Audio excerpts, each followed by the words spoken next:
Hi అండి, నమస్తే. Welcome to Sunita Solapur. ఈరోజు నేను జొన్న రొట్టెకు కాంబినేషన్గా బేజా ఫ్రై చేస్తున్నాను.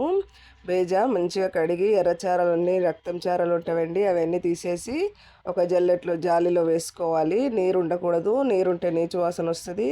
కడాయి పెట్టి ఆయిల్ వేసి ఆయిల్ హీట్ ఎక్కిన తర్వాత ఈ కడిగిన బేజా అందులో వేయాలి. వేసి పసుపు వేయాలండి. ఫస్ట్ పసుపు, కారము, అల్లం వెల్లుల్లి, కాస్త వెల్లుల్లి కారం కూడా వేసానండి నేను.